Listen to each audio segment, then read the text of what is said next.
You're all pretty familiar now with fractions decimals, so today we added percents, and they fit right along with fractions and decimals because they have a very simple meaning that relates to fractions and decimals. So this symbol literally means the word hundredths. So you can always take out the percent sign and substitute the word hundredths, and now you have a number that you can use to calculate. And the reason why people like percents is it really means counting by hundreds or out of 100 or the word hundredths. And people prefer looking at numbers without decimals whenever possible. So 82% tells everyone that it's the same as 82 out of 100, which is 82 hundredths. So the meaning of the percent symbol is just a hundredth. So this is the easy thing to remember. Percent means 100th. So the percent sign after a number means to multiply that number by 100th. So for example, if I have 50% and I take out the percent sign, that means 50 hundredths, or 50 hundredths is a decimal, which is the same as 0.5 or 5 tenths.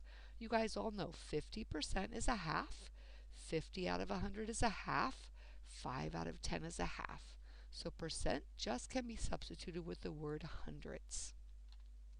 So 54% is literally 54 hundredths, which you can find by multiplying 54 by 100th, or just writing what you hear, 54 hundredths. So the decimal goes right here.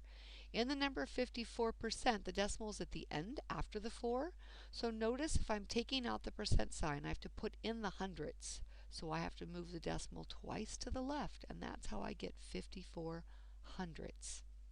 So I can read 54% in two ways. I can say 54 hundredths, or I can write it as a decimal, and they both mean 52 hundredths. Okay, then we checked your homework.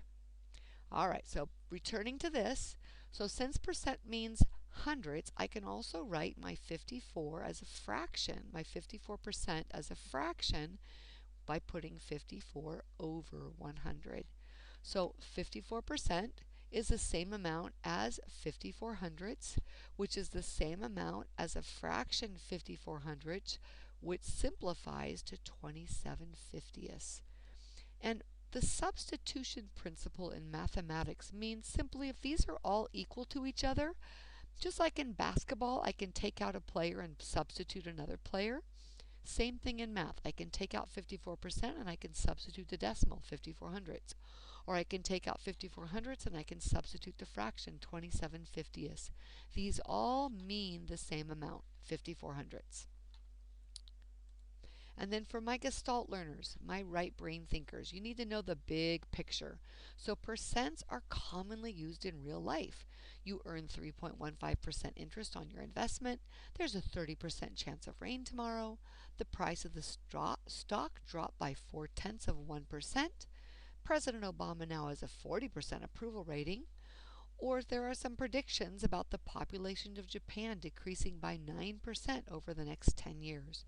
So all of these percentages are used in real examples of situations in real life. And to be a literate citizen, a person who can read and write and understand the newspaper and vote, you have to be able to understand what percents mean and how they're used. So we practice this. So 30%, remember, percent means hundredths. 30 hundredths is written as a fraction this way, 30 over 100, and I simplify that to 3 tenths. 30 hundredths is written as a decimal like this. I don't need that 0, so I can simplify that to 3 tenths. So 30% is also 3 tenths. Notice the pattern here with the decimals. In 50%, it becomes 50 hundredths, and the decimals put in, it goes from the end of the 50 twice to the left in front of the 50. 35% means 35 hundredths, 2 decimal places. 48% means 48 hundredths, 2 decimal places. Because the decimal seems to always move to the left 2 times when I change my percent to a decimal, follow the same pattern for 3.5%. I move the decimal hundredths, which is 2 decimal places to the left, and I get this decimal. So 3.5% is really 35 thousandths as a decimal. And think about this. This 3 is in the hundredths place, and this is 3%, which is 3 hundredths. So that makes sense. This is a half of a percent, and this is, this is a half of a percent, but the 5 is in the tenths place. And if this is the hundredths, right here, the 300ths, this is the decimal to the right of that. So when I move the decimal twice to the left, this 3 that's in the hundredths place is like the ones place for the percentage, and this is the tenth, and it's still one place to the right, which now, when I put my decimal here, this is tenths, hundredths, and thousandths. So a half of a percent is 5 thousandths as a decimal.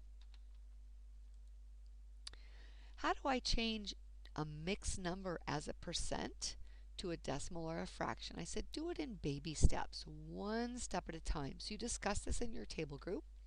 So first I said, first change your 2 1/4 to a decimal and keep the percent sign there. And you all knew that 2 1/4 is 2.25%.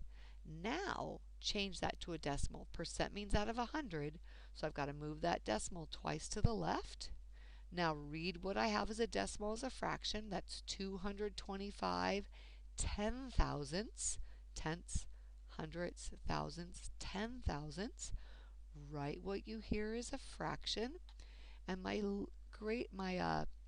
greatest common factor of 225 and 10,000 is 25. And so I know that there are 4 25s in 100. So in 200 there are 8. So in 225 I've got 9 groups of 25.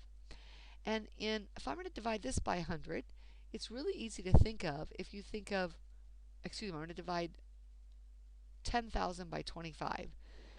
I know that if I divide 100 by 25, I get 4. And this is 100 times bigger than 100. 100 hundreds is 10,000. So I need 100 times bigger than 4. So I can do this mentally, or you can take your calculator and divide each of them by 25. Either way, I get 9 400ths. And then to check that, we took your calculator and divided 9 by 400, and we got right back to this decimal. And that decimal as a percent is 2 1/4%. Sure. All right, and then how do you go the other way? What's the reverse? So if you want to go from a decimal to a percent, look at the pattern. 0.89 becomes 89%. 3 becomes 300%. 7/10ths becomes 70%. 4 thousandths becomes 4/10ths of a percent. Notice in all of these, the decimal is moving to the right 2 times because we're really multiplying by 100 because we're putting in a symbol that means out of 100. So to not change my value, 89 hundredths is 89%. Remember, percent means hundredths. So the simple way is what's happening to the decimal now is it's moving to the right 2 times because decimals moving the right twice, moving the decimal twice involves 100 or 100th. And since we're going to the right, we're multiplying by 100. So it's 100 times bigger than the decimal 0.89 when we say 89%. So if I want to change a fraction to a percent, put together what you already know. First, we talked about writing this as a decimal. You know this from our last lesson.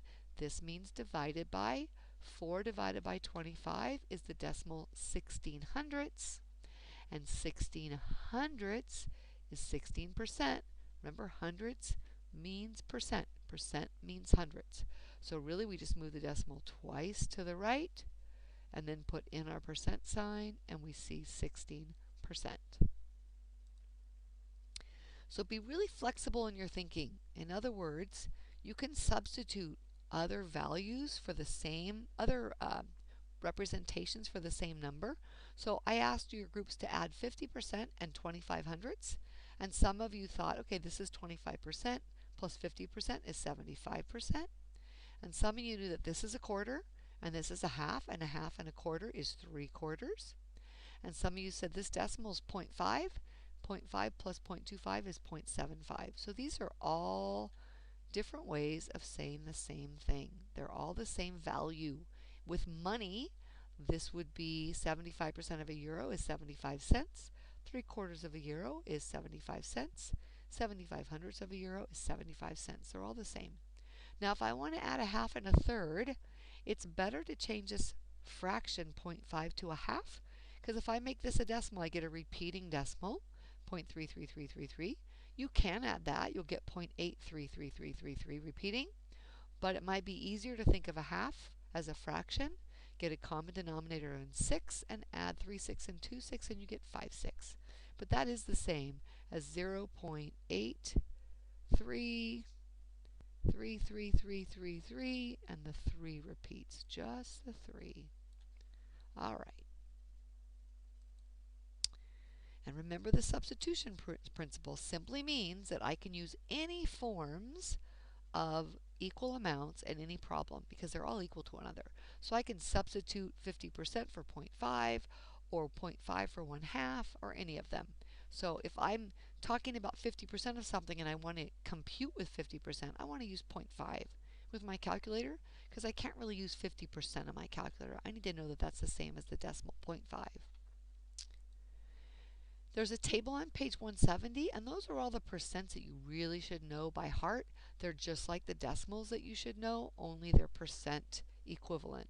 So make sure you know those decimals by heart and those percents by heart for whatever fractions they're equivalent to. And then you had your quiz. And for homework, remember you have a choice. You can choose the basic or the challenge.